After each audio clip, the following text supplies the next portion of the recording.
تو آپ مراقبے میں جب بیٹھیں تو چاہے آپ چوکور بیٹھیں آلتی پالتی مار کے یا اتحیات میں بیٹھیں، یہ آپ کی اپنی مرضی ہے، مگر ایک حیت میں بیٹھیں۔ شروع میں 5 منٹ بیٹھیں گے، پھر مجاہدے سے 10 منٹ بیٹھیں گے، پھر 15 منٹ۔ جو 5 منٹ نہیں بیٹھ سکتا تھا وہ 2 گھنٹے بھی بیٹھ جائے گا، عادت بن جائے گی۔ تو یہ عادت بنانی پڑتی ہے، اس سے ڈرنا نہیں ہوتا۔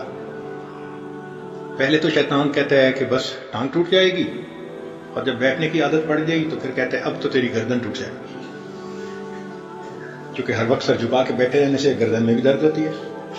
مگر ایک عادت پڑ جاتی ہے، پھر گھنٹوں انسان بیٹھتا ہے، سکون پا لیتا ہے اس کنڈیشن میں۔ تو آپ یہ سمجھیں کہ جو قلب جاری ہونا ہے اس کی پہلی ریکوائرمنٹ کہ ہم مراقبے میں لمبا بیٹھنے کی عادت ڈالیں۔ تو ایک بات کہ ذکر قلبی حاصل کرنے کے لیے جو بندہ سنجیدہ ہے تو ایک تو اسے بیٹھنے کی ترتیب بنانی پڑے گی، چاہے تہجد کے بعد بنائیں، چاہے عشاء کے بعد بنائیں، چاہے دن میں بنائیں، اس میں کوئی پابندی نہیں ہے۔ جو سہولت کا وقت ہے اس وقت میں بنائیں، مگر بیٹھیں صحیح، ٹائم کھلا ہو۔ جب آپ بیٹھ گئے تو اب سب سے پہلی چیز کیا ہوگی کہ شیطان شیطانیت دکھائے گا، اور وہ برے خیالات شہوانی شیطانی بھرمار کر دے گا۔ آپ پریشان ہو جائیں گے کہ یار مراقبے کے بغیر ہی اچھے تھے، کہ مراقبے کے بغیر تو ایسے خیال نہیں آتے تھے، ذرا مراقبے میں بیٹھے تو کیا کیا تماشے۔ یہ اصل میں شیطان کا حربہ ہے انسان کو مایوس کرنے کے لیے۔ تو کیا ہوتا ہے کہ نیا بندہ مراقبے میں سر جھکاتا ہے، 1 منٹ کے بعد سر اٹھا دیتا ہے، بس اس سے نہیں بیٹھا جاتا۔ اس کو بھی مجاہدہ کرنا پڑے گا، برداشت کرنا پڑے گا۔ اس کی مثال یوں سمجھیں کہ اگر کسی کمرے میں بلی نے پاخانہ کر دیا ہو تو جیسے ہی آپ دروازہ کھولیں گے تو بو تو آئے گی، اب آپ فوراً دروازہ بند کر دیں تو بو تو نہیں نہ ختم ہو سکتی۔ بو ختم کرنے کا ایک ہی طریقہ ہے کہ دروازہ کھولیں، بو کو برداشت کریں اور نجاست کو صاف کریں، ہمیشہ کے لیے ختم۔ اسی طرح جب ہم مراقبے میں بیٹھتے ہیں اور دل کا دروازہ کھولتے ہیں تو شیطان بلی نے وہاں نجاست کی ہوتی ہے، تو بو کو دیکھ کے بند کرنے کی ضرورت نہیں ہے، بیٹھے رہیں۔ یہ سوچیں کہ اگر اس دل کو میں لے کے اللہ کے سامنے گیا تو کیا شکل دکھاؤں گا کہ تمہارے دل میں یہ کوڑا کرکٹ بھرا ہوا ہے، یوں تم نے میرے گھر کو برباد کیا، ویران کیا۔ تو بلکہ دل میں افسوس ہو کہ میں نے بڑی دیر کے بعد اس چیز کو ریئلائز کیا کہ مجھے دل کو سنوارنا ہے، صاف کرنا ہے۔ تو بیٹھے رہیں، جو خیال آتا ہے بیٹھے رہیں۔ ہوگا کیا کہ پہلے دن 100 خیال آئیں گے، پھر 99 ہو جائیں گے، پھر 98 ہو جائیں گے، پھر 97۔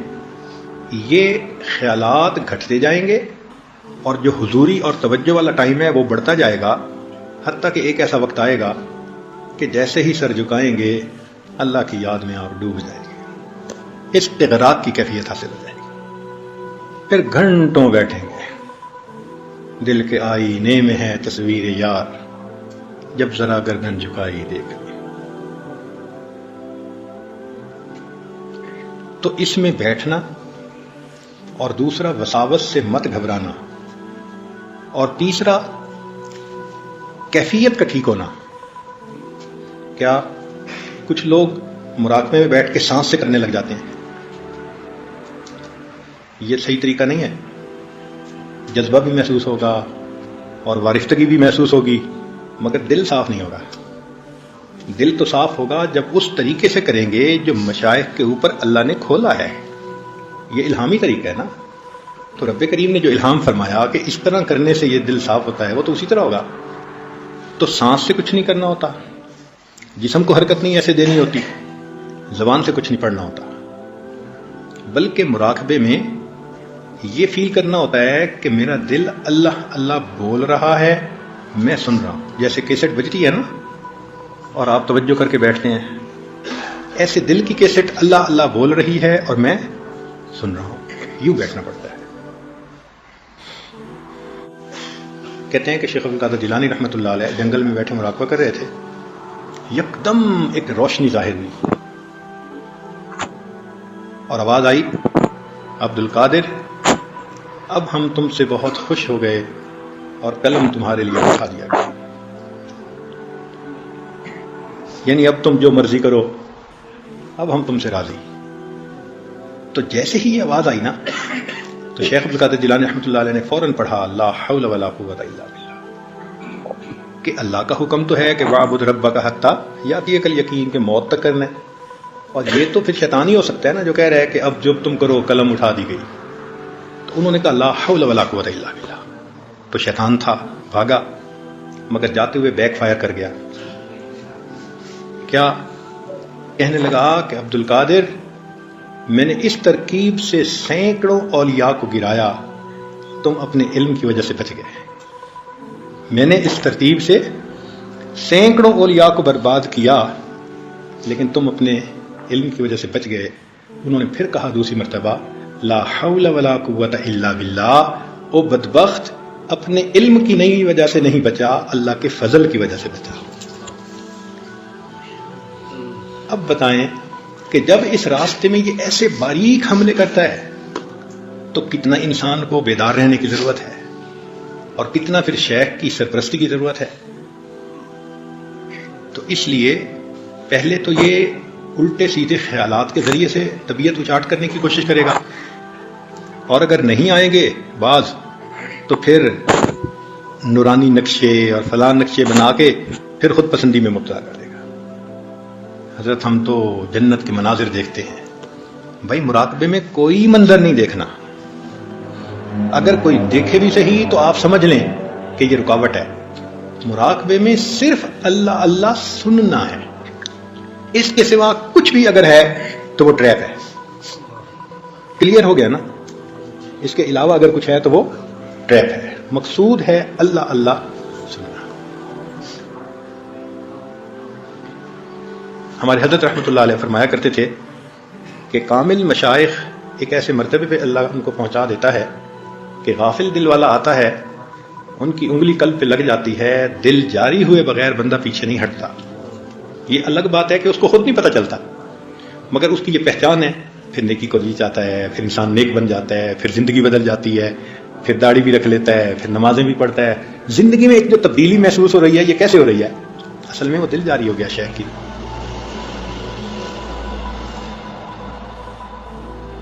اس لطیفے کے اوپر ٹائم لگانا پڑتا ہے کیونکہ یہ پہلا سبق ہے، مگر یہ آسانی سے ہو جاتا ہے. ایک نقطہ ذہن میں رکھیں، دنیا بھر کی کتابیں اٹھا کے دیکھ لیں، ان کا پہلا سبق ہمیشہ آسان ہوگا. کوئی کتاب ایسی نہیں کہ جس کا پہلا سبق سب سے مشکل ہو. پہلا سبق ہمیشہ آسان ہوتا ہے، اور یہ سلسلے کا پہلا سبق ہے تو اللہ نے اس کو بھی آسان بنایا ہے، مشکل نہیں ہے. ہاں ایک نیت کرنی پڑتی ہے، کمٹمنٹ کرنی پڑتی ہے کہ اللہ بس میں یہ نعمت چاہتا ہوں.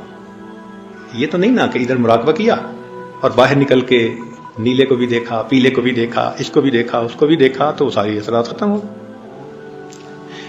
ایک بد نظری مہینوں کی محنت کو ایک لمحے میں ختم کر کے رکھ دیتی ہے. ایک بد نظری. تو جھوٹ سے احتیاط، غیبت سے احتیاط، کھانے پینے میں احتیاط، ان سب چیزوں سے احتیاط کرنی پڑتی ہے. یہ نعمت تب ملتی ہے. جن لوگوں نے بھی حاصل کیا انہوں نے محنت بہت کی، اور وہ محنت کیا تھی؟ یہی کہ زندگی کو شریعت و سنت کے مطابق بنایا اور ٹائم لگایا، اور اللہ تعالیٰ پھر یہ نعمت دے دیتے ہیں. جب بیٹھتا ہے انسان بیٹھتا ہے تو بیٹھنے والے کو خالی تو نہیں لوٹاتے.